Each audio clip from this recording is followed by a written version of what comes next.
I met him on a spring evening when the library reading room was packed with students racing against final exams. I was frantically finishing a packaging design for a small bakery near the dorms. My laptop screen flashed a low battery warning and my stomach growled. 3 hours with nothing but coffee and stress. I pulled out my earbuds just as a male voice spoke behind me. "You're reading Designing Brand Identity?" I just returned the English edition. I turned around. The yellow glow from the bookshelf lit up his clear face, a simple sports blazer and spotless sneakers. The way he looked at me, not as a worn-out girl in a faded hoodie, but as an equal in conversation, threw me off a bit. "Yeah, I'm researching for a freelance project. Needed reference material." That was the first time I spoke with Adam Whitaker. He was a senior majoring in international business, interning at an investment firm run by his uncle. I, Charlotte, 27, was finishing my final year in graphic design at a local community college near San Diego, juggling school and work to pay tuition and send a little money home to mom. 3 months later, Adam moved into a dorm near my campus to focus on his thesis, though in truth, it was to be closer to me. He came to the coffee shop where I worked every afternoon waiting for my shift to end. Our first dates didn't involve wine or candlelight, just cold slices of pizza, eaten in a rush under the field lights. But to me, nothing felt more valuable than being truly listened to. Our love came fast, like a strange wind sweeping through a desert, sudden, cool, and disarming. The day he knelt on La Jolla Beach with a sapphire and diamond ring, one I knew no student could reasonably afford, I cried. Not just from joy, but from truly believing I was about to have a real home, something I'd dreamed of since I was a child. I was wrong. The Whitakers weren't the flashy rich type. Their wealth whispered, never shouted. Their home perched on a hilltop in Brentwood, wrapped in citrus trees and antique ivory walls. Inside were original paintings, imported chandeliers and Persian rugs older than me. The air always carried a faint scent of lavender and a chill of polished pride. Adam's father, Charles Whitaker, had founded Whitaker Frost, a prominent marketing firm in California, known for luxury brand campaigns. His mother, Lorraine, ran 3 nonprofits and coordinated a vast social event network throughout the Southwest. His older sister, Evelyn, was the communications director at their father's firm, always dressed in designer outfits and wielding compliments laced with knives. Then there was his younger brother, Finn, famously spoiled with conditions, currently working at a venture capital firm founded by their uncle. Not one of them had ever worried whether this month's bills would arrive before their paycheck did. In contrast, my childhood was filled with the hum of mom's sewing machine at night, the hiss of gas from our kitchen, and the sound of school bells from the public elementary 4 blocks away. My brother and I shared a bunk bed until I turned 19. The most memorable birthday gift I ever received was a used computer mom bought from a pawn shop after working triple shifts. So, walking into the Whitakers' home, I couldn't help but feel out of place. Everything was too polished, too perfect, and too far from what I knew. I forced smiles, watched my words, avoided slang, even researched their favorite Bordeaux wines. I wanted to belong. I wanted them to accept me the way Adam had. But Evelyn always called me the girl with the cute creative streak, as if my work in design were just a hobby. Charles would frequently re-explain everything I said about target markets and branding, despite me having more hands-on experience than his CPA nephew. Lorraine smiled gracefully while subtly suggesting ways I could dress more appropriately for their family events. Every word was cloaked in civility, yet none felt genuine. Adam always said, "That's just how they show affection. Evelyn's sharp, but she's testing you. And mom really does like you." I wanted to believe him. I wanted to believe I wasn't just a sparrow trying to fly among swans. But deep down, I could sense I hadn't merely joined a new family. I'd stepped into a world measured in lineage, credit scores, and Ivy League degrees. And I, Charlotte Allen, the girl who grew up in a peeling wall rental, was now standing in the center of it all, balancing on a pair of heels bought with summer savings. I didn't realize then that I was losing parts of myself. I only knew I'd entered that world with wide eyes and an unguarded heart. Things unraveled quickly after that. The summer Adam and I got engaged, his family hosted a 60th birthday bash for Charles at a lakeside estate in Tahoe. Lorraine hired a professional event team, complete with a private chef, live band, and a guest list spanning 4 pages. Her invitation email read, "Attire, Cocktail pastel tones. Looking forward to seeing Charlotte in pink. It took me 2 afternoons to find a dress that looked elegant without making me resemble a piece of candy. When I arrived, Evelyn was dressed in a champagne silk Givenchy gown, her hair curled like a perfume ad, her smile frostbitten. Didn't expect you'd go with cotton for an evening affair. But, it's cute. With one sentence she made me feel like a costume player at a Met Gala. While guests raised glasses to toast Charles, I tried to share a bit about my branding project for a natural cosmetics brand in San Jose. Evelyn cut in before I could finish. Oh, the one with that crooked leaf logo? I saw the ad on Instagram. Bold choice of font, though a bit amateur. She smiled and nodded like she was complimenting me. Under the table my hand clenched tight. Adam just chuckled and topped off her wine. No rebuttal. No defense. That was when I started to understand. In the Whittaker household, every compliment came with a hook. Every sweet word cloaked judgment. Every nod was a reminder that I was merely a guest, tolerated, not welcomed. When we started house hunting after the engagement, I suggested a neighborhood near Venice Beach, known for its creative vibe and abundance of art studios. Adam was excited, until Evelyn found out. Are you really planning to live there? I mean, it's cute, very artsy, but are your neighbors like delivery guys and mural painters?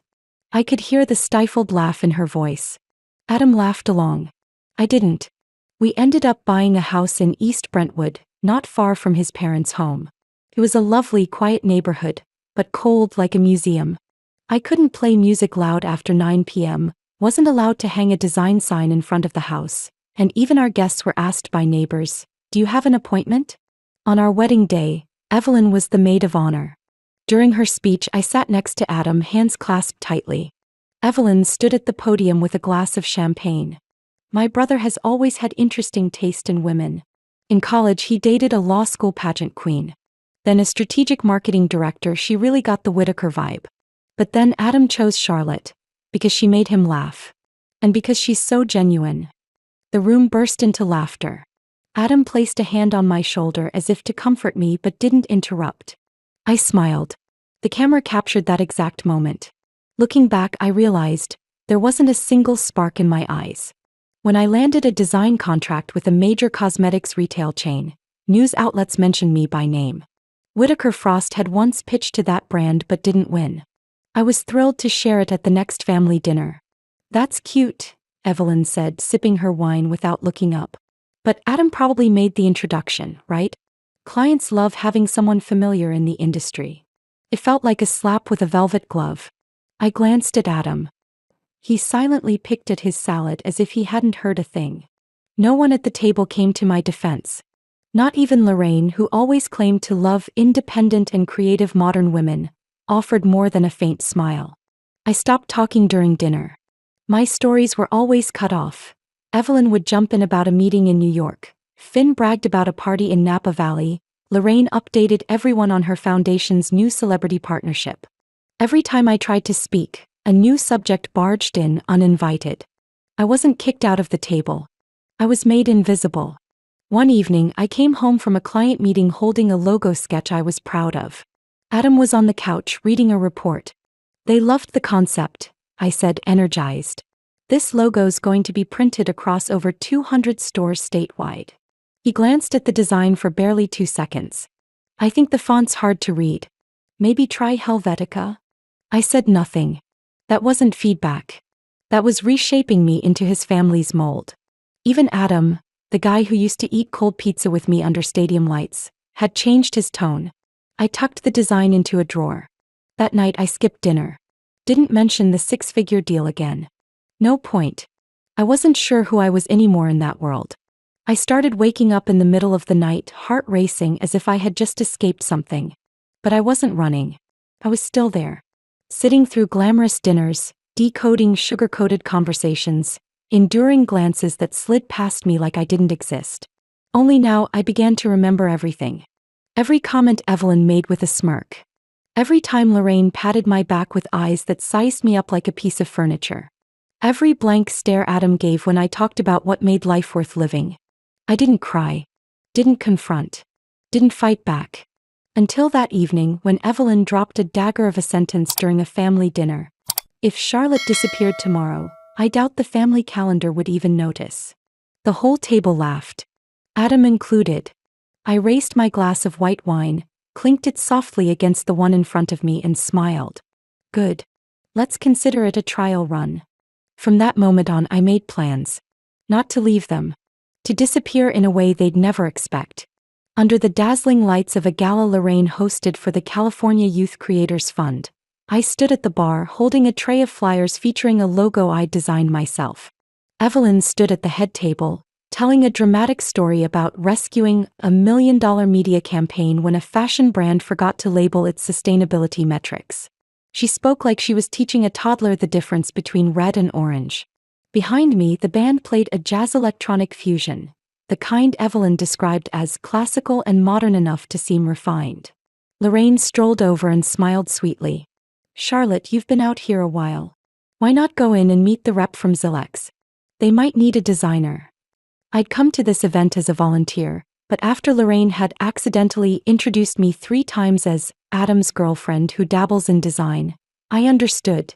Even if I built $1 million brand, I'd still just be an attachment to a man with the Whitaker name. I used to think trying hard would be enough.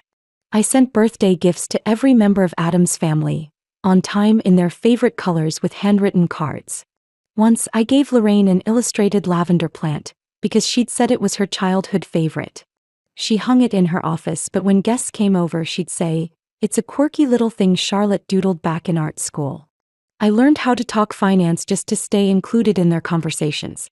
Changed my wardrobe, traded graphic tees for pastel midi skirts and ruffled blouses. Even adjusted my laugh, softer, gentler like the women they praised. I turned down 2 guest lecture invites from a design college because they clashed with family meetings Lorraine wouldn't insist on, but hoped I'd attend. When Adam was promoted to Regional Development Director for the Southwest, meaning rotating trips between Arizona, Texas, and Nevada, everything shifted. I thought we'd discuss it. I thought at the very least he'd ask what I wanted. But when I asked if he'd consider staying, Adam simply said, "It's a necessary step. You can work from home anyway." That sentence floated out like a feather, but landed like a sledgehammer. I used to run a small design studio with 3 collaborators, operating out of a ground floor apartment I had rented as a separate workspace. When Adam began traveling frequently for work, I had to dissolve the team and move the equipment back home to better manage family responsibilities.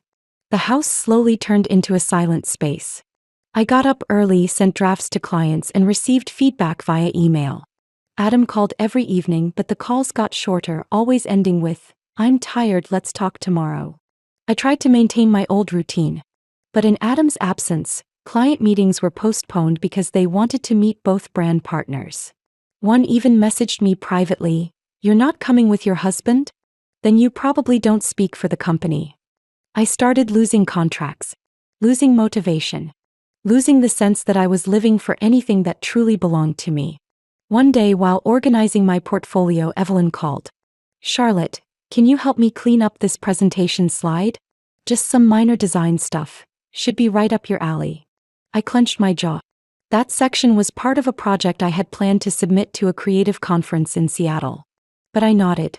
Because if I declined, Evelyn would once again remind me that a little humility goes a long way. I worked on that presentation for 2 nights. Evelyn used it exactly as I delivered it, just changed the name to hers. During the meeting, she was showered with praise. I sat in the back, not introduced. On the way home that day, Adam held my hand and said gently, "You're so talented. You help everyone, that's why they value you." I laughed under my breath. That's not the kind of value I needed. I needed to be recognized. One autumn night, I stayed up all night after receiving a message from a former client canceling a project. The reason? They had switched to working with Evelyn because they wanted a direct connection to Whitaker Frost. I stood in front of the bedroom mirror, staring at my messy hair and lifeless eyes. I whispered to myself as if trying to recognize the person in the reflection. Who am I in all of this? The next morning, I declined Lorraine's birthday party invitation via email. No reason. No apology. No explanation. I walked alone in a nearby park, carrying the first sketchbook I used in high school, pages filled with clumsy but vibrant lines. I paused under a maple tree, its leaves turning red, letting the wind carry away my thoughts along with strands of my hair. I realized, if I wanted to keep living, I couldn't survive under the title of someone who fits the Whitaker family. I had to reclaim my name, through my lines, my choices, and the dreams I once dared to hold before their seasonal winds swept me away. The ache in my abdomen started close to midnight, while Adam was in Dallas attending a luxury hotel conference with his father. I sat on the bathroom floor back against the sink, hands wrapped around my swollen, chilled belly. There was no blood, but the hollowness was crushing. I called my OB-GYN on instinct, then stumbled to the kitchen for my car keys, hands trembling so badly I dropped my phone. I checked into the emergency room at 2:40 a.m. A young nurse whispered, "We need an immediate ultrasound. It looks like there's no fetal heartbeat." I didn't cry. I just clenched the thin hospital blanket and stared at the pale gray ceiling. Morning came before Adam returned my call. His voice was tired. "You really went to the hospital?" "I missed your call because I was at dinner with the Singapore team." I replied calmly. "I had a miscarriage." There was a long silence, almost 30 seconds. Then he exhaled deeply. "Should I change my flight? Or, are you okay?" The question floated in the air as if I had the flu, not as though I had just lost the only thing anchoring me to the quiet, suffocating life I'd built. I answered, "No need. Okay. It's not serious anymore." Adam sighed in relief. I could hear it clearly, every breath he released as if a weight had been lifted from his busy schedule. 4 hours later, I received a bouquet from Lorraine. The handwritten card read, "Maybe you need some time to stabilize before continuing your journey to motherhood. With love, Mom." No check-in. No phone call. Just a polite, elegant suggestion, like the way she arranges the living room decor. Evelyn texted that afternoon. She was probably in a Zoom meeting because her message came in fragmented. "Charlotte, you really need to learn how to manage work stress. Your body comes first, okay?" I'd heard that line before. From a male client when I refused to lower my design fee. From a stranger online when I shared how hard freelancing was at the beginning. This time it came from my sister-in-law. Part snide, part sanctimonious, like she was a licensed physician. I didn't respond. In the days that followed, no one from the Whitaker family came by. No one called to ask if I needed anything, if I was in pain, if I had anyone with me. The spacious house held only me, a bottle of prescription painkillers, and 3 reminder calls from the hospital for follow-up appointments. I handled everything on my own. Called the clinic. Cleaned the bedroom. Canceled all baby shower orders. Deleted every pregnancy tracking app. Closed every browser tab labeled baby names that start with C. Not because I was strong, but because there was no one left. Until Rachel, my cousin from Portland, called. She hadn't heard anything from Adam. She hadn't seen any social media posts. She just sensed that I'd been unusually quiet and decided to reach out. When I gave her a brief explanation, Rachel didn't press for details. 3 hours later, she was standing at my front door with 2 bags of food, a box of tissues, and eyes that held no pity. He tidied the bedroom, brewed tea, played my favorite playlist. Then sat with me on the couch saying nothing, letting the silence do the healing. That evening, I leaned on Rachel's shoulder and cried. I didn't cry because I lost the baby. I cried because someone finally saw my pain without trying to make sense of it. On the 3rd day, Adam came home. He walked in with a face gaunt from jet lag and a wrinkled suit. Seeing me making tea with Rachel, he hesitated for a moment. Then simply said, "Mom told me you took a few days off from work?" I didn't answer. Just poured myself some tea. Adam went upstairs to the bedroom, moving slowly like someone carrying a heavy burden, but I knew it wasn't the same pain I carried. On the 4th day, I turned my laptop back on. I tried to focus on designing a brochure for a mental wellness center. But the image of a child that never had a heartbeat lingered in every line I drew. I sent off the draft without rereading it. 3 days later, the client replied, "Thank you for the design. Though, the color tone seems a bit darker than the healing spirit we're aiming for." I didn't blame them. They were right. My world had no light in it at that time. Even the brightest colors felt cold. I thought about quitting everything. Shutting down the website, stopping new clients. living off my savings and figuring out how to breathe until the ache dulled. But Rachel wouldn't let me. She sent me articles about creativity in times of grief. Bought me a brown leather sketchbook, the kind I used to obsess over before getting married. On the first page she wrote, "Doesn't need to be perfect. Just needs to be real." I started drawing again. Not for clients. Not for a portfolio. But because I needed to see that I still existed. Through color. Through lines. Through all the things that made me who I was before I got worn down by the absence of those who were supposed to be there. Every night I put my pen down, shut my laptop, lay on the couch Rachel had been crashing on and asked myself, if they don't need me, can I rebuild anyway? I didn't have the answer yet. But I wanted to look for it, not for them but for me. On the first Saturday morning of June, the Los Angeles sun blazed like it knew the Whitakers had a special occasion. The annual barbecue hosted by Charles took place in the backyard of the mansion, where the lawn was trimmed with laser precision, Japanese paper lanterns swayed over the grape arbor, and every detail was coordinated like a Broadway tech rehearsal. Adam called down from the second-floor balcony just as I finished the final layer of lemon almond buttercream on the cake. My mom's recipe, the only thing Lorraine openly complimented last year. "Hurry, babe, everyone's gathering already." I picked up the cake box and headed downstairs without replying. The pearl-colored dress I wore matched Evelyn's email instructions. Attire. Soft, not too casual, not too attention-seeking. I'd learned how to translate Whitaker speak. Dress just nicely enough to avoid criticism, but never outshine anyone with the last name Whitaker. The car parked along the curb near Evelyn's lawn. Though the party was at their parents' home, Evelyn, now co-director at Whitaker Frost, always positioned herself as the unofficial host.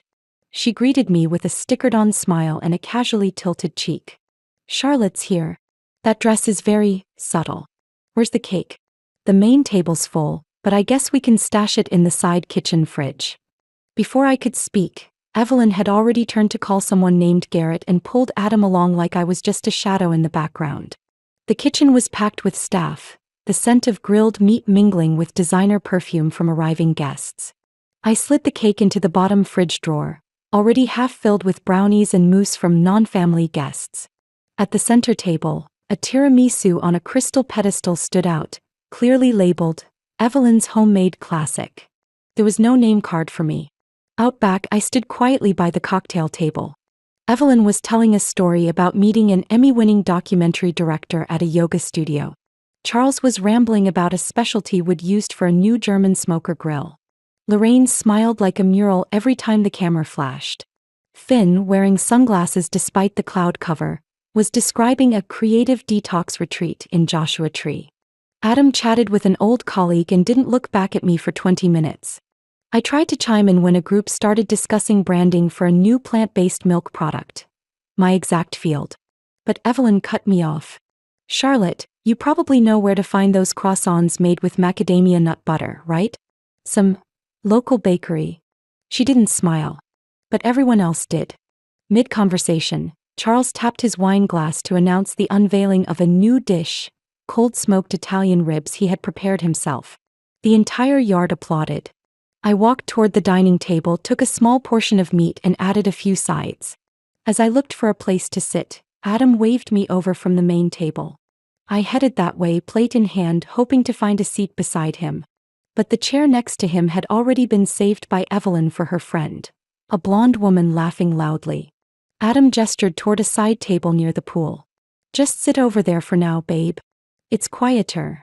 I sat next to an elderly man dozing off and a little boy watching a video game on his iPad. Nibbling on my now cold meal, I glanced toward Adam. He was grinning brightly, raising his glass with Charles.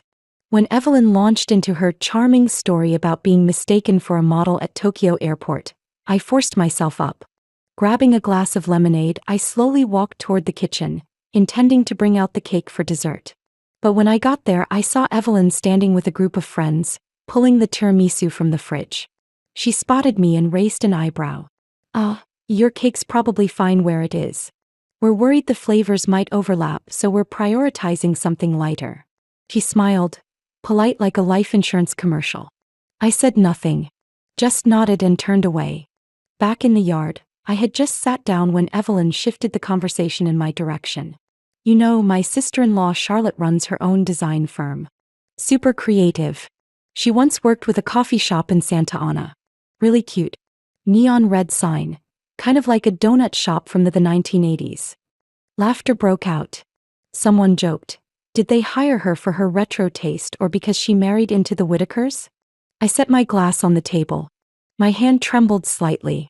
Evelyn winked. Probably both. But honestly, if Charlotte ever disappeared, we'd just be missing a bit of that hometown bakery scent. Laughter rippled around the table. Adam looked up, caught my eye. He gave a weak smile, then looked away. I stood. Calmly. No anger. Lifting my glass, I walked toward the main table and raised my voice clearly. If I ever disappear, consider this the soft launch. No one laughed. Evelyn froze. Charles stopped chewing. Lorraine looked up, lips pressed tight. I set the glass down, turned, and walked away from the flawlessly manicured lawn, past the neatly trimmed lavender bushes, and the buffet tables draped in white linen. My gaze never wavered, my steps never faltered. The cake was still in the fridge. I didn't take it. I left the backyard, got in the car, started the engine, and drove off, without a word. I didn't text Adam. I didn't look back. I moved out of the Whitaker house on Monday morning, 2 days after the barbecue. Adam was still asleep when I got up. I made myself coffee, black, no sugar, no milk, no regrets. I didn't yell. Didn't write a tear-stained letter. I just left an envelope on the kitchen counter. Inside was a clear financial breakdown.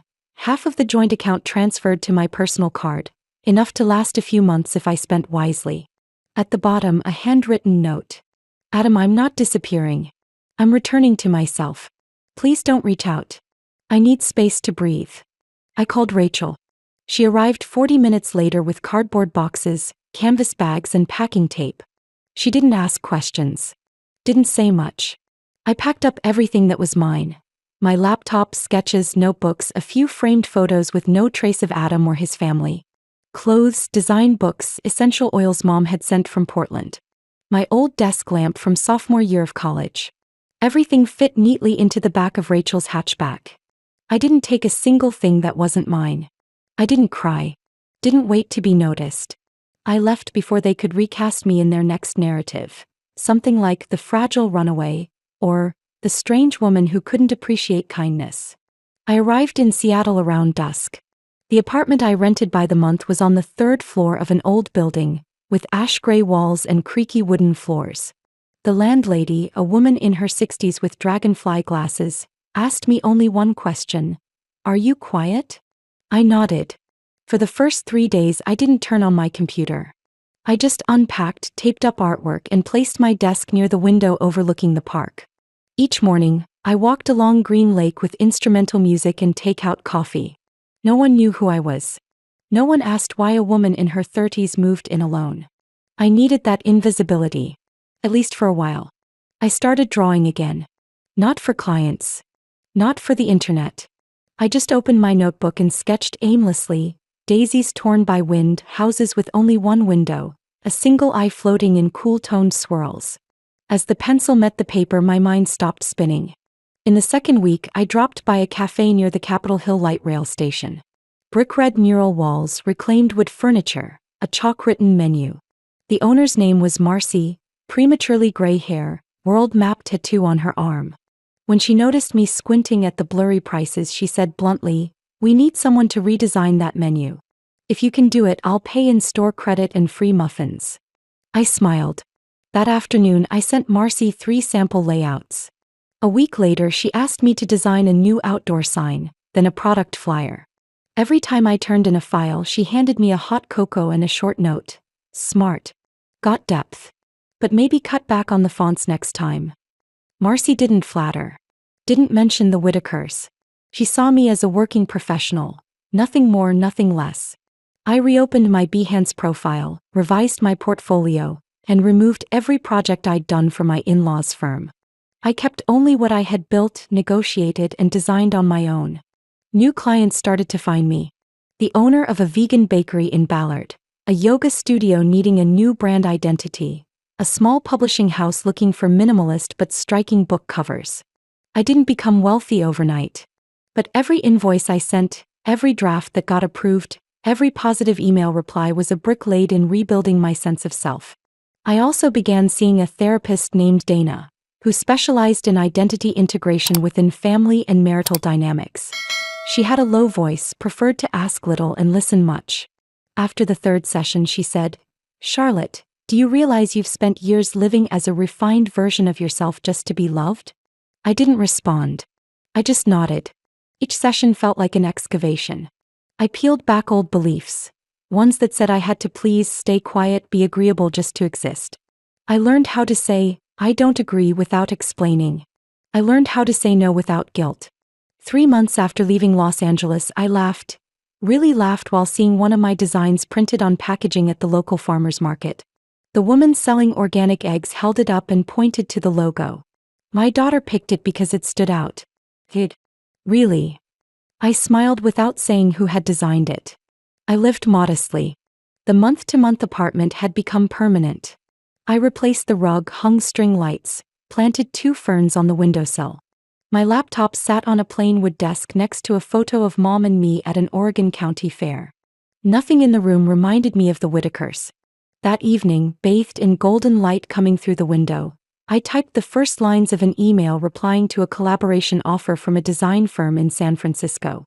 "Thank you for your interest in my work. I'm currently an independent designer based in Seattle, prioritizing projects that respect creative individuality and maintain transparency in copyright ownership." Not one word mentioned Adam. No vague language. I had stepped out of the role of the agreeable wife. Now I was rewriting the script, for myself, using the voice that had been buried beneath the smiles of those who never truly listened. The invitation from Westwood Creative appeared in my inbox on a Tuesday morning while I was adjusting color tones for a local coffee bean packaging project. The subject line read, "Design Collaboration Proposal for Sheffield Organics Rebrand Campaign." I had never worked with Westwood, but I knew they were a high-end strategy agency in San Francisco. Sheffield needed no introduction. The name was tied to a range of consumer products, but more significantly, it was owned by the Whitaker Frost Group. I read the email 3 times. My hands turned cold. Then I typed a simple reply, "I'm available for an introductory meeting. Please send the details." The meeting took place over Zoom on Friday morning. Westwood's creative director was Thomas Klein, tall, lean, sharp-eyed, with a deep, steady voice like someone trained in theater. He didn't mention the Whitakers. We discussed mood boards, campaign directions, sustainability in supply chains, and integrating AR into packaging. No personal questions. No mention of where I used to live. I didn't have to hide anything. 3 days later, I signed the contract. The next 6 weeks were a whirlwind of work. I collaborated with Westwood's content team, coordinated photo shoots, sent mock-ups, and received feedback from Sheffield via mid-level representatives. The campaign was fully approved after 3 rounds. Internal feedback called it confident, emotionally resonant, and minimalist in just the right places. I didn't see the names Evelyn, Lorraine, or Adam in any of the email threads. The Sheffield Rebrand Launch Gala was scheduled for the end of the month. Westwood sent me an invitation along with a note. "Charlotte, your presence at the gala will be a strong inspiration to the creative community in consumer branding." I didn't think long. I would go. Gala night, the Corinthian Hotel glowed in the city center. The lobby was carpeted in red, staff dressed in tuxedos. I stepped out of a pre-booked car wearing a deep emerald velvet jumpsuit, low bun, and berry lips, not to impress but to remind myself, I belonged here. I didn't need anyone's permission. Thomas greeted me at the entrance. "Charlotte, thank you for coming. Your design is making waves. It's about to hit 2 industry magazine covers." We entered the main hall. Golden light spilled over round tables draped in satin, flickering through wine glasses and embossed menus. I noticed Richard chatting with Sheffield's finance lead. Evelyn stood a few feet away, smiling with precision. Adam sat by the window holding a glass of champagne, scanning the room like he was waiting for someone to arrive late. I didn't avoid him. But I didn't rush toward him either. The presentation began on time. Thomas introduced the project and then passed the spotlight to me. I stepped forward into the light. "We didn't just redesign a brand," I began, my gaze sweeping across the room. "We posed a question. Does what we touch every day, from packaging to narrative, truly reflect its core value? I spoke about color, texture, the emphasis on farm origins. My voice didn't tremble. My words were clear. When I finished, the applause was steady and strong. I nodded in thanks and stepped off stage. As I made my way back to my seat, Richard appeared in front of me. Charlotte. I stopped. He still looked tall, composed, as if he was never shaken. The presentation was impressive. Thank you. Westwood is a professional partner. Richard studied me more closely. We didn't expect to see you here. I gave a faint smile. Because you thought I never belonged in the first place? He didn't answer. Evelyn appeared beside him, smiling with her lips, but her eyes dimmed. Charlotte, you really made a grand exit. No one in the family thought you'd vanish completely, then return like this. I didn't vanish. I just chose silence when no one really listened. She froze for a moment. Adam stepped up behind Evelyn like a shadow. He looked at me, hesitant. Are you doing okay? I turned toward him. The light reflecting off the glass sharpened his features, but his eyes looked faded. Very okay. Thanks for asking. No one said anything more. I returned to my table. Sat upright. Took a sip of water. I didn't need to win. I just needed to stand. At the end of the event, I saw Evelyn standing alone on the balcony. I went out, not to confront but to close the loop cleanly. That comment you made at the barbecue, if she disappeared tomorrow no one would notice, was that how you truly felt? She didn't deny it. It was a jab. But now I realize, saying that didn't diminish you. It made you stand out more than anyone. I looked directly at her, not angry, not bitter. I used to dim myself to fit in. But no one ever cared about the parts one hid. Evelyn nodded, lips pressed together. Congratulations. Not needed. I'm not competing, I'm just living truthfully. I turned to walk away. The quiet thud of my heels on the wooden floor echoed like a declaration from someone who no longer needed permission to move forward. The divorce paperwork was signed in silence. No disputes. No tears. Adam's lawyer sent over the agreement. The savings account would be split evenly. I'd keep all personal property and forego financial support. Adam kept the house in Brentwood. I reclaimed full ownership of the Allen Studio brand, something I had quietly registered back when I still lived in the Whitaker shadows. A month after everything was finalized, I changed my permanent address, closed the old bank account, and officially removed my name from all legal ties to the name that once kept me up at night. No farewell ritual. Just two people who had once shared a life, walking away in opposite directions with nothing left to say. In that space I began to grow what I once folded away for others. My studio moved from the apartment into a shared creative space in Fremont. I rented the corner with the best natural light, next to a ceramicist's cactus plant. Work came steadily. I didn't need to show off. My past projects spoke for themselves. One organic packaging campaign from Oregon made the Pacific Design shortlist. A trade magazine invited me to write about building visual identity in a post-pandemic market. I was asked to be the keynote speaker at a creative forum in Vancouver, something unimaginable back when I was still introduced at dinner parties as Adam's wife. Now I wasn't an attachment to anyone. I had my own name, my own voice, an identity no longer diluted by the need to please a family that never understood who I was. One afternoon I got a text from Harper, Finn's wife. She didn't mention the Whitakers. She simply asked if I was free for afternoon tea. I said yes because something told me this wasn't about reconciliation, it was about finding an ally. Harper was never the type to make herself pleasant for everyone. At family gatherings she often sat quietly, like someone watching the entire family script from behind glass. When we met at Thistle Rose Tea Room she spoke first. I used to think I was just a background character in the play my husband's family was writing. But after you left I realized I could write my own act. I smiled. No need to ask more. Since then we kept in touch, not like sisters but like people who could recognize each other on the same map. Two women who had once been submerged by others' expectations, now surfacing through their own standards for how to live. A month after the Sheffield Gala, Evelyn sent me an email with no subject line. Inside just one sentence, I'm taking prenatal classes at the Sienna Center.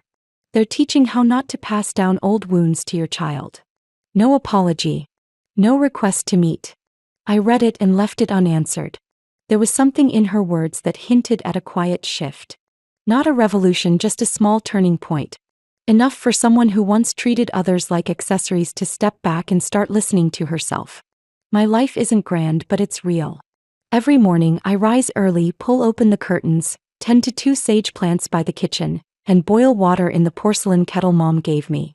The studio apartment I bought 2 months ago sits in Queen and, not large but with a balcony that looks out over Lake Union. On the wall next to my bed hang 3 frames. A vintage map of Oregon, a photo I took of Rachel Midsmirk holding hot cocoa, and a typography print that says, "No one gives you visibility. You claim it." I don't need to be seen to know I matter. I didn't return to prove anything. My presence at the gala wasn't revenge, it was a reminder. I no longer stand outside my own life. Tonight I got an email from the Washington State Design Council, inviting me to review graduate portfolios. One submission caught my eye. Evelyn Whitaker, honors student in interior design, coursework in personal brand imagery. I read her name over and over. I wasn't surprised.